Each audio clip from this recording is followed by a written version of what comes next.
Hello and welcome दोस्तों। स्वागत है आप सभी का आपके अपने YouTube चैनल स्टडी IQ में। मैं प्रशांत तिवारी आप सभी के लिए दोस्तों यहाँ पर जो वीकली एनालिसिस होता है PIB का वो लेकर आता रहता हूँ।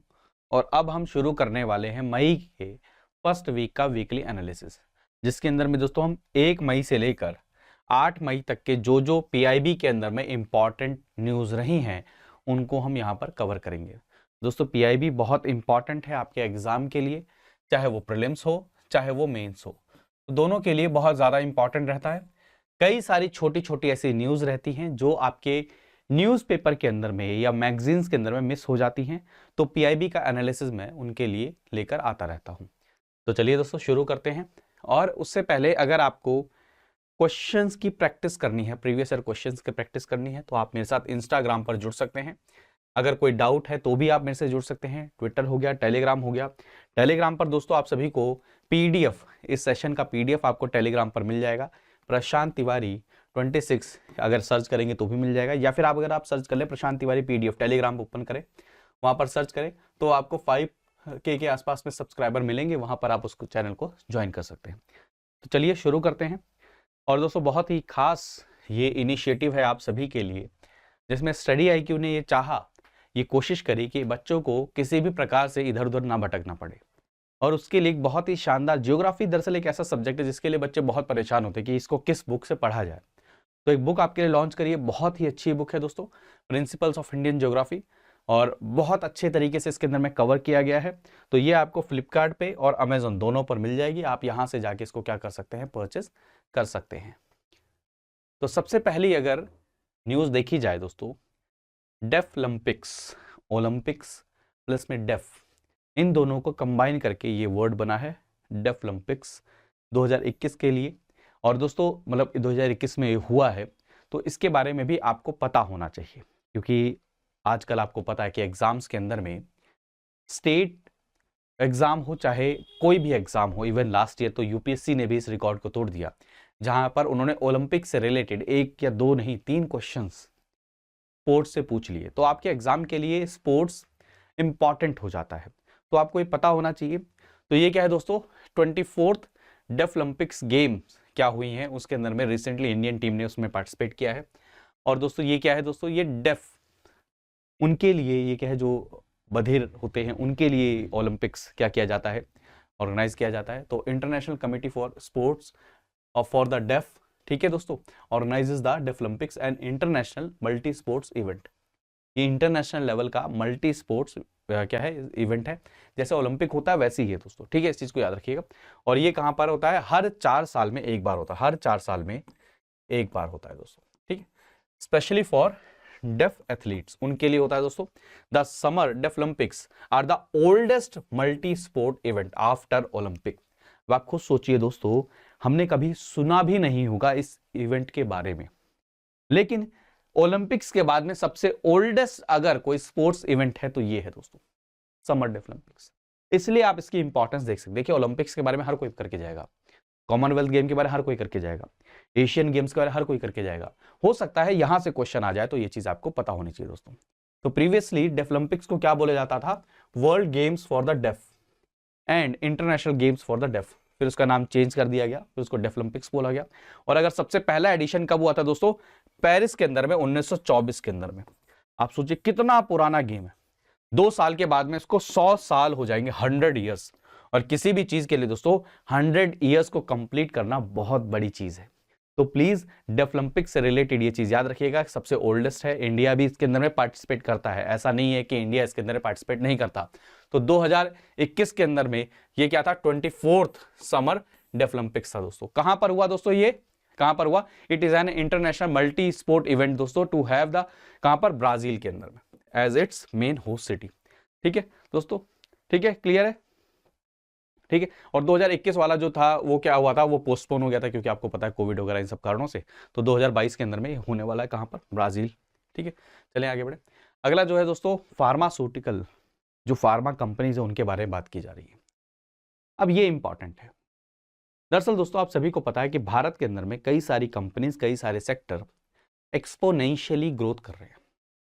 और आप सभी को पता है दोस्तों कि भारत की जो एक्सपोर्ट बास्केट है वो ज्यादातर हमेशा कम ही रही है। यानी कि ऑलरेडी हम कई बार देखिए, अभी शुगर से रिलेटेड, शुगर केन से रिलेटेड हमने देखा था, कई सारे आर्टिकल्स हम देख चुके हैं कि हमारा जो एक्सपोर्ट है वो जनरली कम रहता है। लेकिन ये भी एक बहुत बड़ी चीज हो रही है कि धीरे धीरे हमारा एक्सपोर्ट हर सेक्टर में क्या कर रहा है, बूस्ट कर रहा है। तो ऐसे ही दोस्तों इंडिया का जो फार्मा सेक्टर है वो भी क्या कर रहा है, बूस्ट कर रहा है। और हमारा जो एक्सपोर्ट है दोस्तों वो 103% ग्रो कर गया है 2013 और 2014 के रेस्पेक्ट में अगर देखा जाए। तो दोस्तों इससे क्या मैसेज जा रहा है? पहला मैसेज ये जा रहा है कि भारत की जो पॉलिसीज हैं वो क्या कर रही हैं, काम कर रही हैं।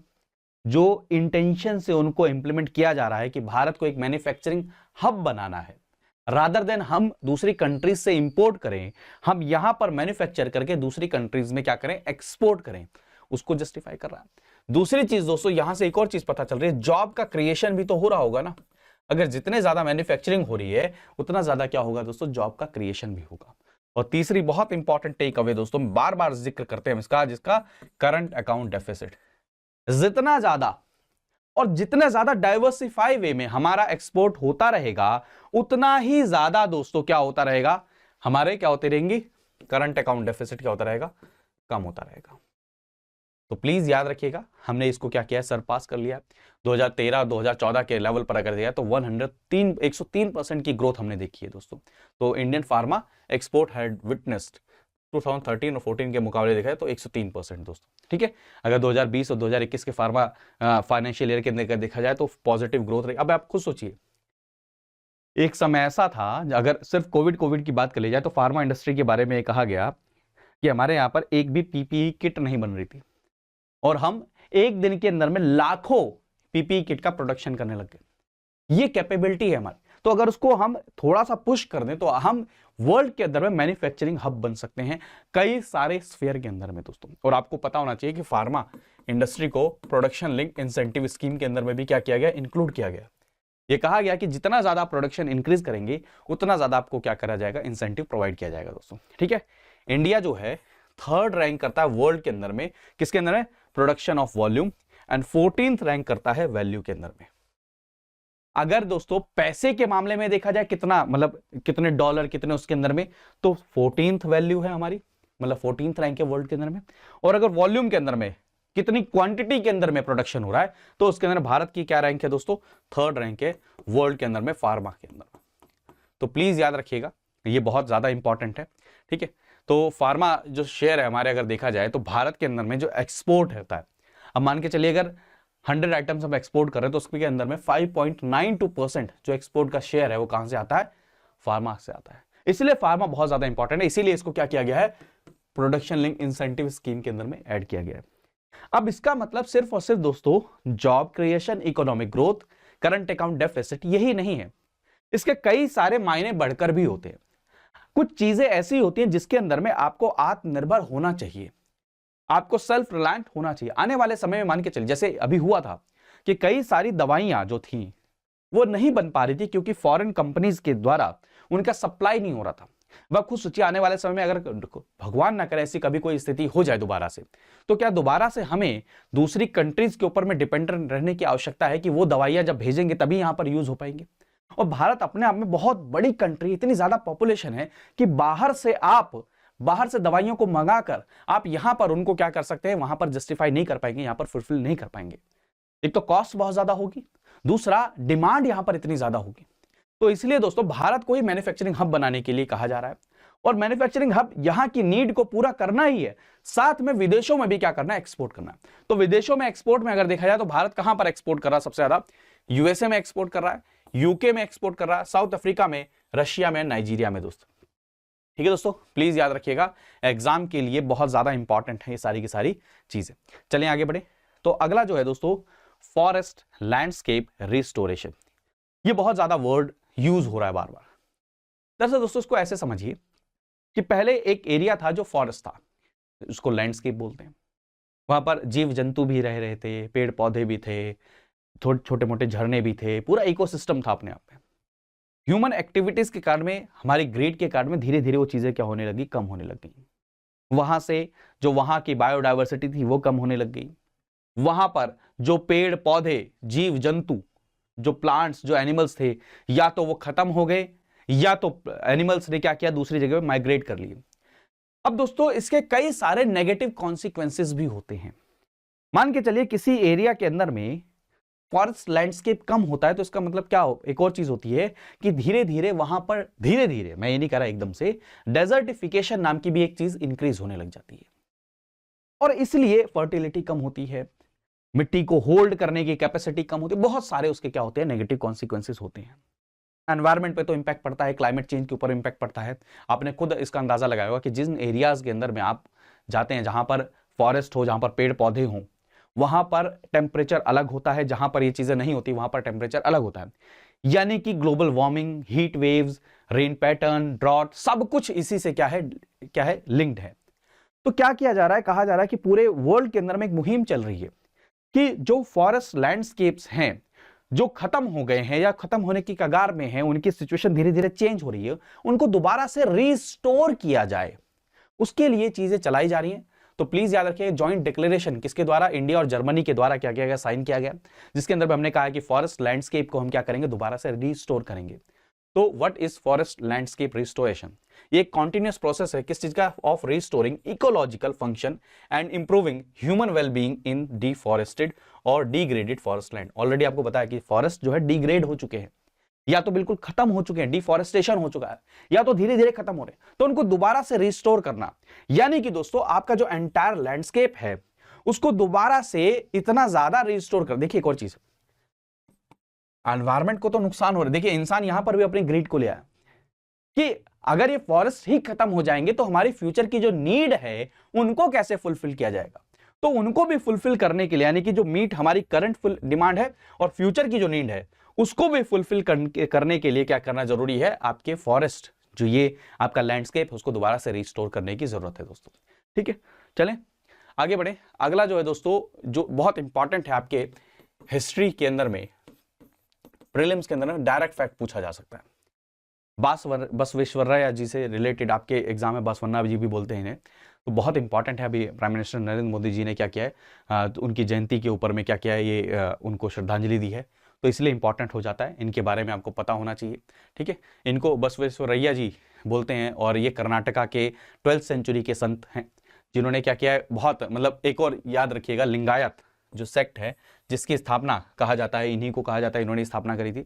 तो प्लीज याद रखिएगा, बसवेश्वरैया जी क्या है, 12वीं सेंचुरी के सोशियो रिलीजियस रिफॉर्मर थे। ठीक है, कहां पर, कर्नाटका के अंदर में। ठीक है दोस्तों, ठीक है। और बासवा जयंती कब मनाई जाती है उनके, बासवन्ना, देखिए आपको देखिए कंफ्यूज करेंगे, बसवरैया जी, बासवन्ना जी, ये दोनों के दोनों एक ही। ठीक है, प्लीज याद रखिएगा। ठीक है, और इनसे एक और बहुत इंपॉर्टेंट चीज है जिसके भी बार बार जिक्र हो रहा है, न्यूज में आ भी रहा है, वो क्या है, अनुभव मंटपा। इसको कहा जा रहा है कि ये ओल्डेस्ट एक पार्लियामेंट का रूप है, जहां पर, जिसकी स्थापना इन्होंने करी थी, जिसके अंदर में क्या होता था, बड़े बड़े जो इंटेलेक्चुअल्स होते थे वो आते थे, यहां पर डिबेट करते थे, डिस्कशन करते थे। तो प्लीज याद रखिएगा, क्या था, ही founded the Anubhava Mantapa and academy which included Lingayat mystics, sons and philosopher, सबके सब उसके अंदर में होते थे। उसको ओल्डेस्ट पार्लियामेंट भी बोला जाता है, प्लीज याद रखिएगा। और बासवन्ना जी ने क्या किया था, उन्होंने सोसाइटी को कास्ट सिस्टम से फ्री करने की कोशिश करी थी, सभी के लिए इक्वल क्या मैं अपॉर्चुनिटीज होनी चाहिए सारी की सारी के। तो प्लीज याद रखिएगा, 12th century, Lingayat sect, Karnataka, और प्लीज ये जरूर याद रखिएगा, अनुभव मंटपा, जिसको ओल्डेस्ट पार्लियामेंट भी बोला जा रहा है। अभी रिसेंटली न्यूज में है, इसलिए बहुत ज्यादा ये क्या हो जाता है, आपके एग्जाम के लिए ये चीजें इंपॉर्टेंट हो जाती हैं दोस्तों।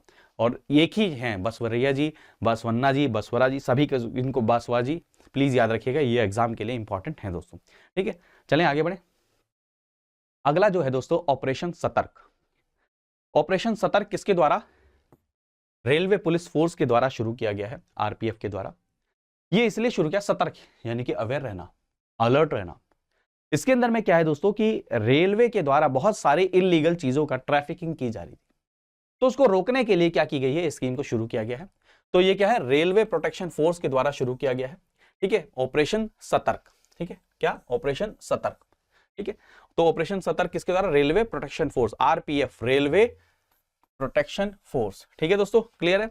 और इसके अंदर में क्या किया गया है, ये कोशिश की जा रही है कि जो भी मान के चलिए इलीगल तंबाकू हो गया, आपके क्या नाम है, अनअकाउंटेड गोल्ड हो गया, कैश हो गया, इन सब की जो क्या होती है, क्या किया जाता है, इनको इधर के थ्रू क्या किया जाता है, इधर से दूसरी जगह पे ट्रांसफर किया जाता है, तो उसको रोका जाएगा किसके द्वारा, ऑपरेशन सतर्क के द्वारा।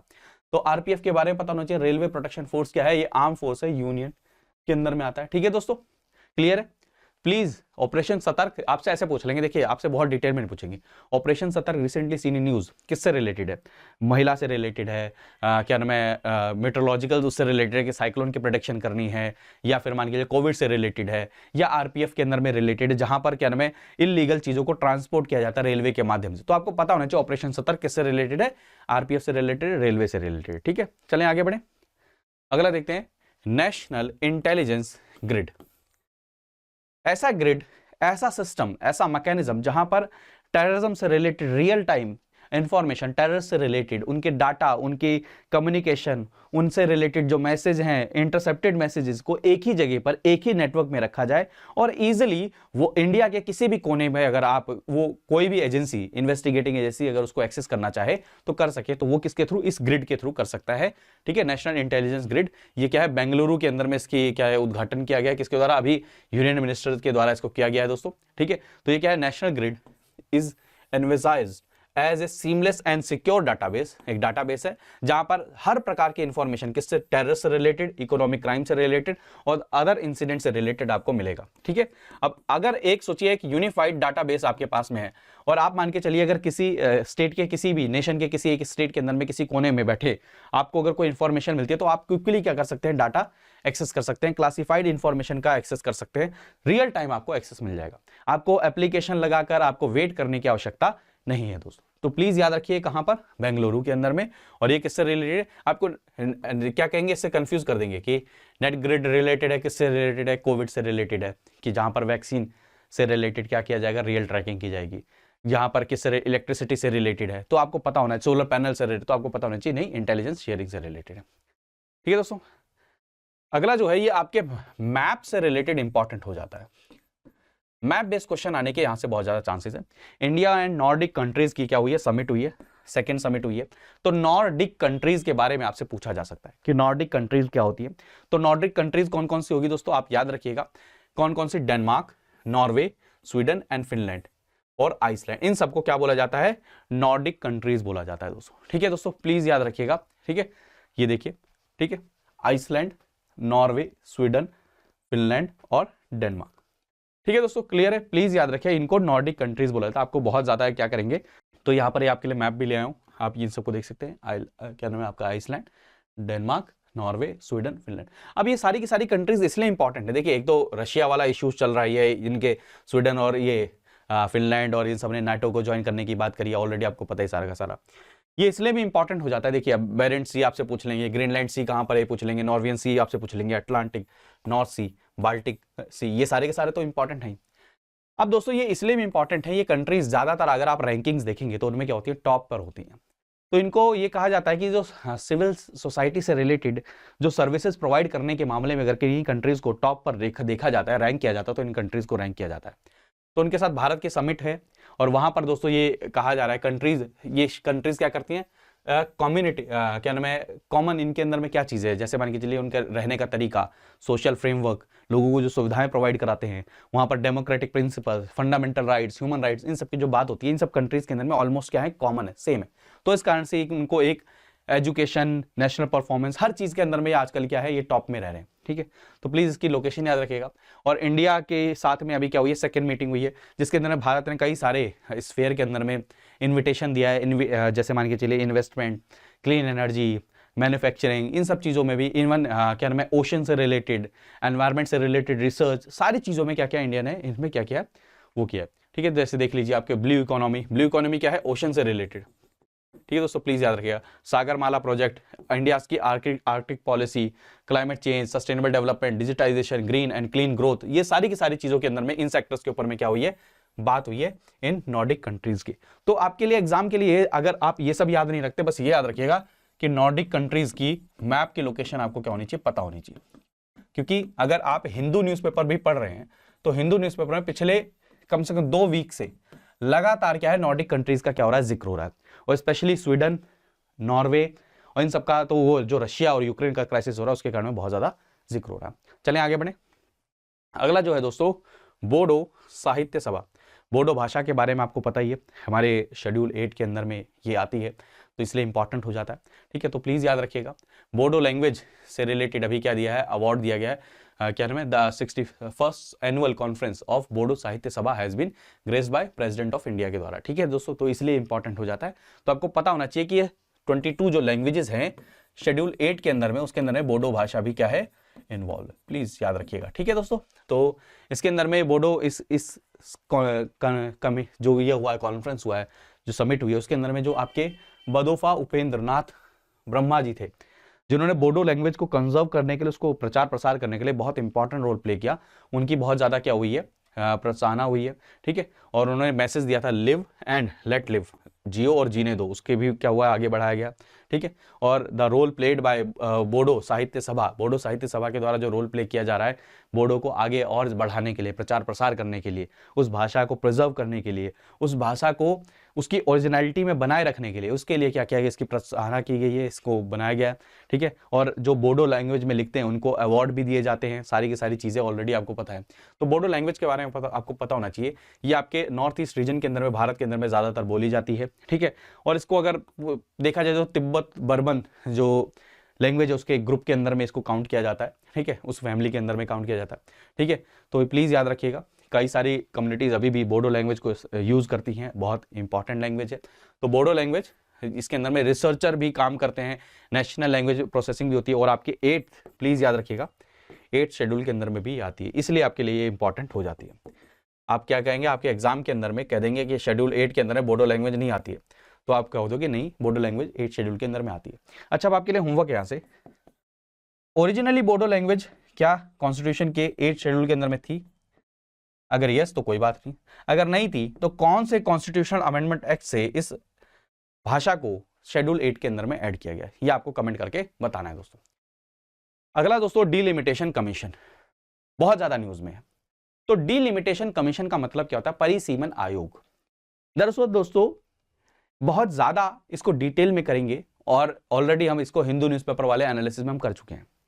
दरअसल आप सभी को पता है कि भारत के अंदर में पॉपुलेशन के आधार पर क्या किया जाता है, सीट्स का परिसीमन किया जाता है, यानी कि उनकी बाउंड्रीज को चेंज किया जाता है। छोटा सा एग्जांपल देता हूं, मान के चलिए ये कोई एरिया है, यहां पर पहले 100 लोग रह रहे थे। अब भारत के अंदर में प्रोविजन है कि जो नंबर ऑफ सीट्स एलोकेट की जाएंगी वो जनसंख्या के आधार पर ही एलोकेट की जाएंगी हर स्टेट को। फिर उसके बाद में हर स्टेट के अंदर में जनसंख्या के आधार पर, मान के चलिए ऐसा नहीं होना चाहिए रेशो ऐसा हो कि कहीं पर एक सीट के अंदर में 10 लाख लोग हैं और एक सीट के अंदर में सिर्फ 10,000 लोग हैं, नहीं, वो रेशो यूनिफॉर्म होना चाहिए पूरे के पूरे देश के अंदर कि एक सीट पे कितने, ऑलमोस्ट बराबर, मतलब ऑलमोस्ट, मैं ये नहीं कह रहा कि इक्वल, बिल्कुल ऑलमोस्ट वो रेशो सेम होना चाहिए कि जितनी सीट्स हैं उतनी पॉपुलेशन है, और जितनी पॉपुलेशन के अंदर में कितनी सीट्स एलोकेट की जा रही हैं, सारे की सारा रेशो पूरे देश के अंदर में बराबर रहना चाहिए। अब मान के चलिए आपने कहा ये एक यहां पर 50 के ऊपर में एक सीट कर दी और 50 के ऊपर में एक सीट कर दी। अब जनसंख्या बढ़ी, मान के चलिए जनसंख्या 200 हो गई, और यहां पर 150 लोग हो गए, और यहां पर सिर्फ अभी 50 लोग ही है। तो क्या ये सही है? यहां पर जनसंख्या, तो क्या किया जाता है, इसकी बॉर्डर को चेंज करना, इस बाउंड्री को चेंज करना, ऐसे चेंज करना कि मान के चलिए यहां पर भी 75 हो जाए, यहां पर भी 75 हो जाए। क्योंकि देख दोस्तों आपको पता है परिसीमन दो तरीके का होता है, एक या तो आप पॉपुलेशन के हिसाब से नंबर ऑफ सीट्स को ही क्या करिए, चेंज कर दीजिए, इंक्रीज कर दीजिए, या फिर आप इंटरनली क्या करिए, उसकी बॉर्डर्स को क्या कर दीजिए, चेंज कर लीजिए। अब ये दो है हमारे कॉन्स्टिट्यूशन के अंदर में, हर सेंसस के बाद में इसको करने का प्रावधान है। लेकिन दोस्तों 2026 तक नंबर ऑफ सीट्स को बढ़ाना ये क्या हो रखा है, फ्रीज हो रखा है नेशन के अंदर में। क्यों? क्योंकि ऑलरेडी आपके साथ डिस्कस किया कि नॉर्थ और साउथ के अंदर में जनसंख्या का बहुत डिवाइड रहा। अब ये कहा गया कि साउथ जो बहुत अच्छा परफॉर्म कर रहा है जनसंख्या को कंट्रोल करने के अंदर में, अब अगर पॉपुलेशन के आधार पर सीट्स एलोकेट होंगी तो साउथ के पास तो कम ही सीट एलोकेट होंगी, नॉर्थ के पास बहुत ज्यादा एलोकेट हो जाएंगी। तो इसको क्या किया गया, सीट को फ्रीज कर दिया गया। बट जो इंटरनल क्या होते थे, मतलब बॉर्डर को, बाउंड्रीज को शेयर करना या उसको क्या में चेंज करना, वो डिलिमिटेशन अभी भी होता था। अब दोस्तों क्या हुआ, जम्मू एंड कश्मीर से 370 हटा। अब 370 हटने के बाद में दोस्तों दो यूनियन टेरिटरी बन गई, एक लेजिस्लेटिव असेंबली के साथ जम्मू एंड कश्मीर बन गया, दूसरा एक अलग बन गया लद्दाख। अब जम्मू एंड कश्मीर एक लेजिस्लेटिव असेंबली के साथ में क्या बना है, एक यूनियन टेरिटरी बनी है, जैसे दिल्ली है, पुडुचेरी है। तो यहां पर सीट्स कौन सी होंगी, कहां पर होंगी, कितनी होंगी, उसको गठन करने के लिए, उसको डिसाइड करने के लिए क्या बनाया गया, डीलिमिटेशन कमीशन बनाया गया दोस्तों। तो डीलिमिटेशन कमीशन कोई कॉन्स्टिट्यूशनल बॉडी नहीं होती, ये एक स्टैट्यूटरी बॉडी होती है जो पार्लियामेंट के एक्ट के द्वारा बनाई जाती है। पहला पॉइंट तो याद रखिएगा। और इसके अंदर में 3 मेंबर होते हैं, इस कमीशन के अंदर में दोस्तों 3 मेंबर होते हैं। कितने मेंबर, 3 मेंबर। कौन कौन दोस्तों, एक आपके होंगे रिटायर्ड जज ऑफ सुप्रीम कोर्ट, दूसरे कौन होंगे, चीफ इलेक्शन कमिश्नर या तो होंगे या तो उनके द्वारा जो नॉमिनेटेड इलेक्शन कमिश्नर, 2 हो गए। और तीसरा दोस्तों जो रेस्पेक्टिव स्टेट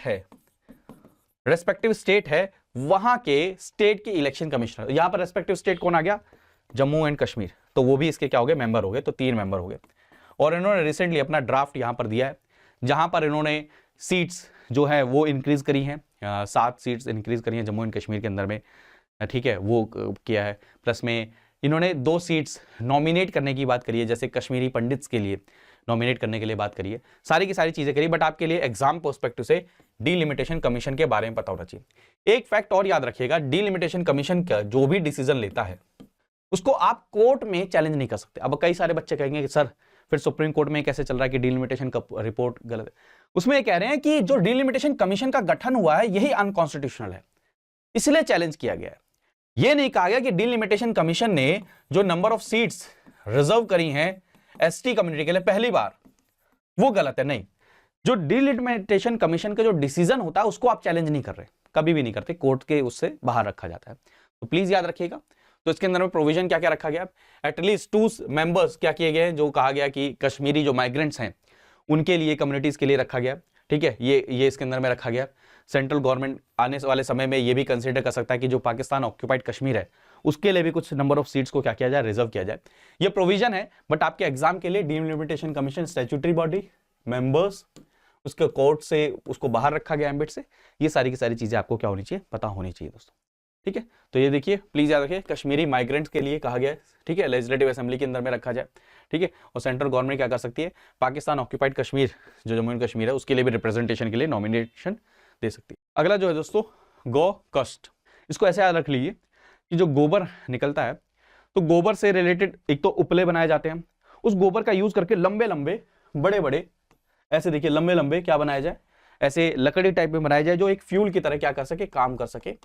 उसके लिए गौकस्ट ये जो मशीन है इसको बोला जाता है, ठीक है, बस इतना याद रख लीजिए, ठीक है। तो ये क्या है, गौकस्ट एक मशीन है, प्लीज याद रखिएगा, जो क्या करती है, लंबे लंबे क्या नाम है, काउ डंग को क्या करती है, बिल्कुल उस पर सिंक्रोनाइज कर देते हैं, और उसके कारण में क्या कर सकते हैं आप, उसको फ्यूल की तरह यूज कर सकते हैं। मान के चलिए कई जगह पे जो अंतिम संस्कार होता है, तो ये भी कहा जा रहा है कि अंतिम संस्कार के अंदर में लकड़ियां का ज्यादा इस्तेमाल करने की बजाय वहां पर क्या इसको भी इस्तेमाल किया जा सकता है, ठीक है। वैसे भी गाय को जो हिंदू रिलीजन है जिसके अंदर में अंतिम संस्कार होता है उसके अंदर पवित्र माना गया है, तो वहां पर इसका इस्तेमाल किया जा सकता है। तो प्लीज याद रखिएगा, cow dung based fuel wood बनाने की बात की जा रही है, लॉन्ग लाइक शेप के अंदर में, ठीक है दोस्तों।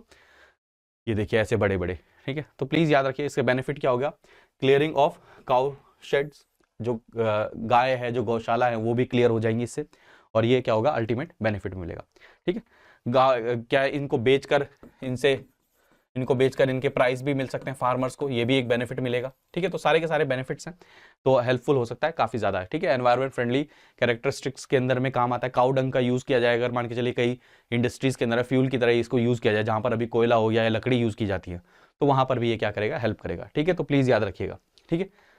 अगला जो है दोस्तों एस्पिरेशनल डिस्ट्रिक्ट्स। तो एस्पिरेशनल डिस्ट्रिक्ट प्रोग्राम, दरअसल दोस्तों भारत के अंदर में कई सारे डिस्ट्रिक्ट्स ऐसे हैं जो सही मायने में बहुत ज्यादा पिछड़े हुए हैं। बहुत सारी स्कीम्स लागू करने के बाद में भी वो एक्चुअल जो उनकी क्या नाम है, जो डिजायर्ड डेवलपमेंट थे उसको अचीव नहीं कर पाए। तो उसके लिए क्या किया गया, 112 डिस्ट्रिक्ट्स को क्या किया, नीति आयोग ने आइडेंटिफाई किया। और नीति आयोग ने जब इनको आइडेंटिफाई किया तो यहां पर जो स्कीम्स का कन्वर्जेंस है, स्कीम की इंप्लीमेंटेशन और उनका रिजल्ट, उनका आउटकम कितना फास्ट फॉरवर्ड किया जा सके, उसके ऊपर में इसको ऑब्जेक्टिव रखा गया, ठीक है दोस्तों। तो अभी कितनी प्रोग्रेस इन एस्पिरेशनल डिस्ट्रिक्ट्स के अंदर में क्या की गई है, अचीव की गई है, उसको क्या किया गया है, एसेस किया गया है, उस प्रोग्रेस को देखा गया है। तो ये सारी की सारी चीजें क्या की गई इसके अंदर में किया गया है दोस्तों। तो सस्टेनेबल डेवलपमेंट गोल ऑलरेडी आपको मैं कई बार बता चुका हूं कि सस्टेनेबल डेवलपमेंट गोल को भी क्या किया जा रहा है, लोकल लेवल पर लेकर जाया जा रहा है। कोशिश की जा रही है कि सस्टेनेबल डेवलपमेंट गोल अभी सिर्फ नेशनल लेवल पर ही नहीं, रूरल लेवल पर जो लोकल बॉडीज हैं वो भी क्या करें, उनको इंप्लीमेंट करें, गांव गांव तक सस्टेनेबल डेवलपमेंट गोल पहुंचे। तो ये सस्टेनेबल डेवलपमेंट गोल आपके क्या एस्पिरेशनल डिस्ट्रिक्ट के अंदर में ही पहुंचे, उसके ऊपर में भी बात की जा रही है। ठीक है, तो ये याद रखिएगा। अब सस्टेनेबल, अब देखिए एस्पिरेशनल डिस्ट्रिक्ट है यानी कि स्कीम्स की बहुत ज्यादा यहां पर क्या है, जरूरत है। स्कीम्स घोषणा कर दी गई, बट ये सही में बहुत ज्यादा पिछड़े डिस्ट्रिक्ट्स है जिनको हमें आगे लाना पड़ेगा, यानी कि स्कीम्स का कन्वर्जेंस यहां पर लेकर जाना पड़ेगा। ठीक है, यहां पर आपको क्या करना पड़ेगा, सेंटर एंड स्टेट दोनों को साथ में आना पड़ेगा। यहां पर सेंटर, स्टेट और लोकल एडमिनिस्ट्रेशन को कोलैबोरेट करना पड़ेगा। ठीक है, यहां पर स्टेट्स को कॉम्पिटिटिवनेस बनाना पड़ेगा। ठीक है, जिससे आप क्या रैंकिंग प्रोवाइड कराएं कि कौन कौन से एस्पिरेशनल डिस्ट्रिक्ट बहुत अच्छा परफॉर्म कर रहे हैं। ठीक है, इस सारी चीजों को क्या किया जा रहा है। ठीक है, तो ये सारे के सारे देखिए health, nutrition, education, agriculture, water resources, infrastructure, इन सब के ऊपर में इनकी परफॉर्मेंस को क्या किया जा रहा है, देखा जा रहा है। तो प्लीज आपसे और ज्यादा नहीं, एस्पिरेशनल डिस्ट्रिक्ट आपको पता होना चाहिए। नीति आयोग ने क्या किया था, इनको आइडेंटिफाई किया। ठीक है दोस्तों, क्लियर है। अगला दोस्तों, रिफॉर्म्स कहां पर, पुलिस फोर्सेस के अंदर में। ये न्यूज में बहुत ज्यादा बना रहता है, पुलिस फोर्सेस के अंदर में, रिफॉर्म्स के अंदर। देखिए पुलिस फोर्सेस के अंदर में रिफॉर्म्स की बहुत ज्यादा जरूरत है, क्योंकि वर्किंग कंडीशन जो कही जाती है पुलिस फोर्सेस की, वो बहुत ज्यादा चिंताजनक है।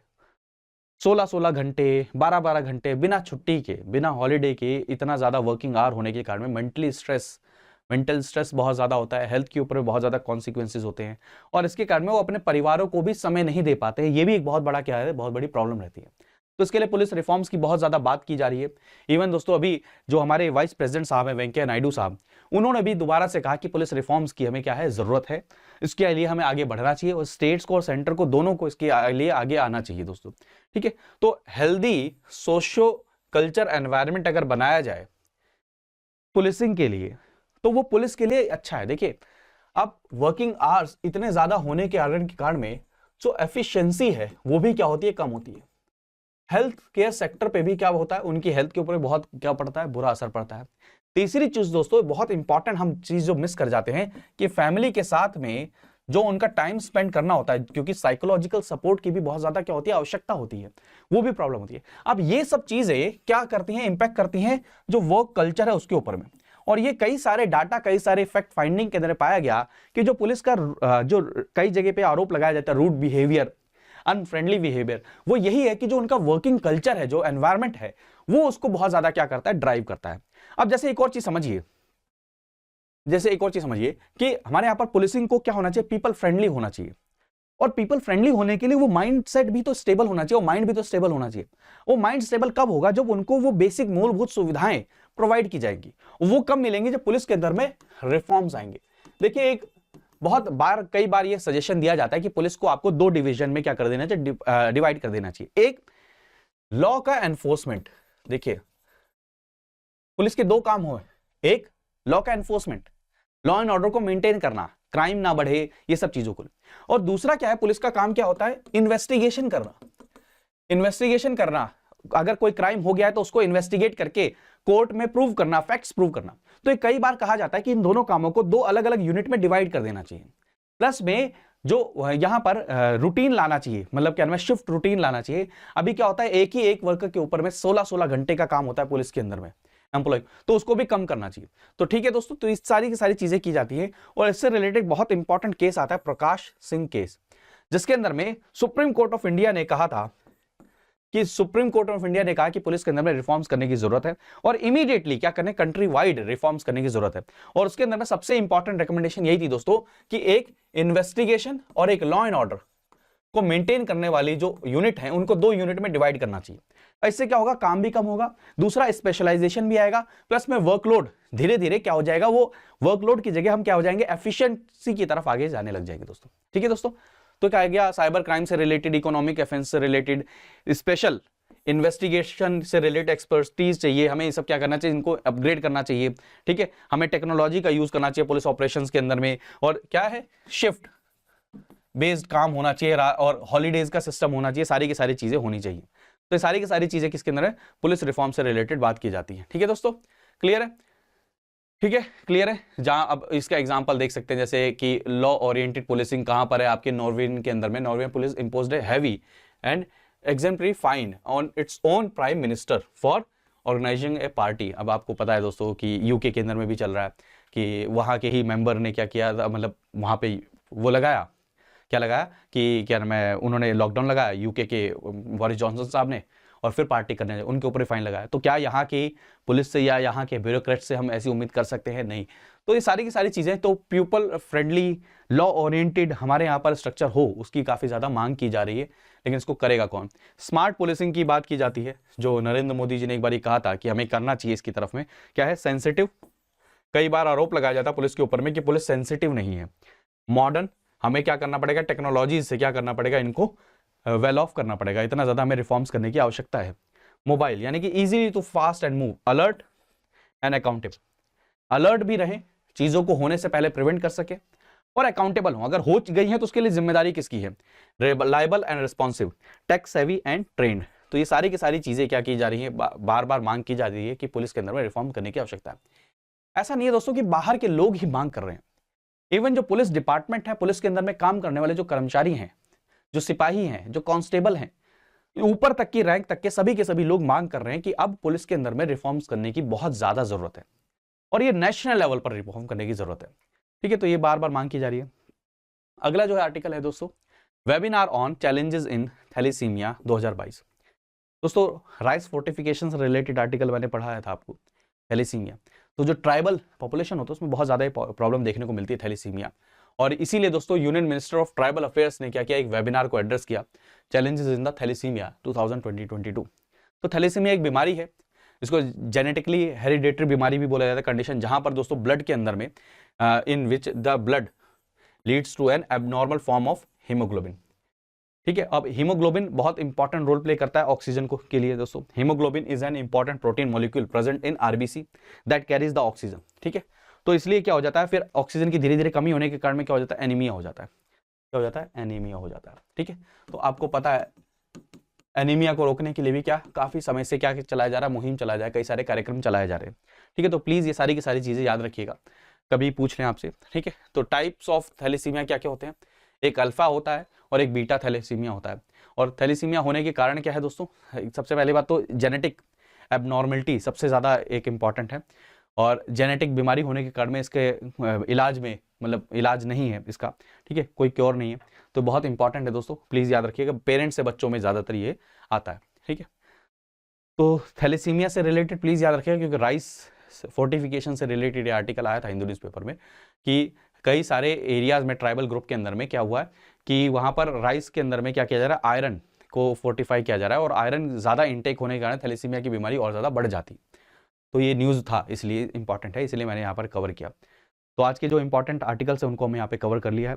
आई थिंक आपने इस सेशन को एंजॉय किया होगा, और ये बुक बहुत शानदार बुक है दोस्तों, मैं बार बार कह रहा हूँ। अगर आप ज्योग्राफी के लिए कुछ भी बुक परचेस करना चाहते हैं या ज्योग्राफी कहीं से पढ़ना चाहते हैं तो आप यहाँ से पढ़ सकते हैं दोस्तों। ठीक है, अमेजन और फ्लिपकार्ट दोनों पे बुक अवेलेबल है। आप सभी के सभी PRT33 कोड यूज कर सकते हैं अगर कोई भी कोर्स या कुछ भी चीज परचेस करते हैं स्टडी IQ पे। इंस्टाग्राम पर दोस्तों मैं रोज प्रीवियस ईयर क्वेश्चंस की प्रैक्टिस करा रहा हूँ, आप सभी के सभी मुझसे वहां पर जुड़ सकते हैं। ट्विटर पर आप जुड़ सकते हैं मेरे साथ, टेलीग्राम पर आपको इसका PDF मिल जाएगा दोस्तों। थैंक यू सो मच, अपना ध्यान रखिए, मन लगा के पढ़ते रहिए। मैं अगली वीडियो लेकर आऊंगा जिसके अंदर में हम 2nd वीक ऑफ मई करेंगे। बाय बाय, टेक केयर दोस्तों, जय हिंद।